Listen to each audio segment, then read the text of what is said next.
கொள்ளை நடந்திருக்கு, யுத்தங்கள் செய்து கேட்கிறோம். உலகம் எங்கும் அவனோட வரைக்கு உண்டான அடையாளங்கள் நடந்து கொண்டே இருக்குது.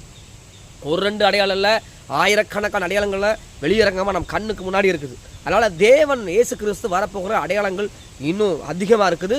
ஆண்டவர் திருடன் போல என்ன வரப்போகிறார். அதனால் தேவ பிள்ளைகளை, இயேசப்பாவுடைய ரட்சிப்பின் பிள்ளைகளை, ரட்சிக்கப்பட்ட இயேசுவை ரகசியமாக ஏற்றுக்கொண்டவங்க, பகிரங்கமாக ஏற்றுக்கொண்டவங்க, நீங்கள் உங்கள் மானம் காணப்படாதபடி, நிர்வாணம் காணப்படாதபடி, நீங்கள் நிர்வாணத்தை நடாதபடி, இந்த வசனம் அப்படி சொல்லுது, நிர்வாணத்தில் நடாதபடி உங்கள் மான காணப்படும், உங்கள் நிர்வாணம் வெளிப்படாதபடி உங்களை காத்துக்கொள்ளுங்க, நீங்கள் அதில் பாதுகாத்துக்கொள்ளுங்க.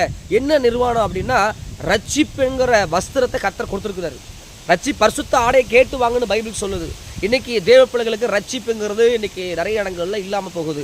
ரட்சிக்கப்பட்டுட்ட அப்படின்னு சொல்கிறவங்க நிறைய பேர் ரட்சிப்பு இழந்து போயிடுறாங்க. அநேகர் பாவ வழியில் போயிடுறாங்க, பாவ காரியத்துக்குள்ளே என்ன பண்ணுறாங்க, போயிடுறாங்க, பின்மாற்றத்தில் போயிடுறாங்க, பவறான நடவடிக்கையில் போயிடுறாங்க.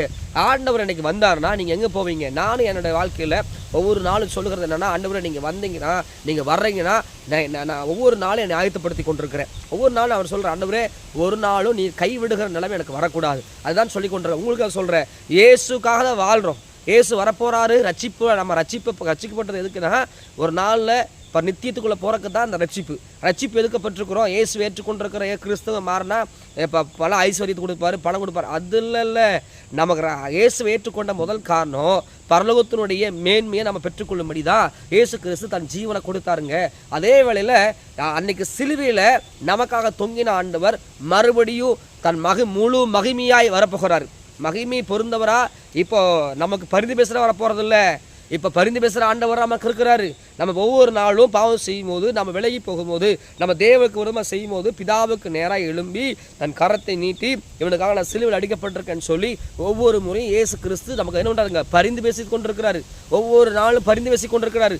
ஆனால் இப்போ வரப்போகிறது அப்படி பரிந்து பேச வரப்போகிறது இல்லை. ஒவ்வொரு மனிதனுடைய அவனவனுடைய கிரித்தக்கதான பலன் உண்டு. அப்போது நம்ம செய்கிற காரியங்களுக்கு தக்க பலன் கண்டிப்பாக இருக்குது. நம்ம பட்ட பாடுகளுக்கு எல்லாத்துக்கும் ஆசீர்வாதம் இருக்குது, இல்லைன்னு சொல்லவே மாட்டேன். ஆனால் அவர் வரப்போகிற வருகை எப்போன்னு சொல்ல முடியாது. எப்போ வேணால் அவர் வரலாம், எப்போ வேணால் ஒரு அத்தாரிட்டி இப்போ பேசி கொண்டிருக்கிற ஒரு நொடியில் எக்காலம் துணிக்கும், ஒரு நொடியில் இயேசு கிறிஸ்து வந்துடுவார். இந்த உலகம் சொல்லிட்டு இருக்கு, எப்படா வருவார், சும்மா ஏமாத்திட்டு இருக்கேன்னு சொல்லி உலகம் பேசிகிட்டு இருக்குது. இல்லைங்க, இவங்கெல்லாம் பேசுகிறேன்னு தான் வேதம் சொல்லுது. பரிகாசம் பண்ணுறவங்க எழும்பணும் தான் பைபிள் சொல்லுது. பரிகாசம் பண்ணுறவங்க எழும்பணும், அப்போ தான் ஆண்டவர் வருவார். ரகசிய வருகை திருடனை போல அவர் வருவான்னு சொல்ல ரகசிய வரியை குறித்து சொல்லுது. இந்த எக்கால துணிக்கும் பைரங்கை வரி பற்றி நான் பேசலை, ரகசிய வரி பற்றி பேசுகிறேன். நிறைய பேர் சொல்கிற ரகசிய வரிக்கு வந்துட்டு போயிடுச்சுங்கிறாங்க. இல்லை ஒரு சில சொல்கிறாங்க இல்லை ரகசிய வரி முடிஞ்சுங்கிறாங்க. இல்லைங்க, இயேசு கிறிஸ்து வரப்போகிறாரு.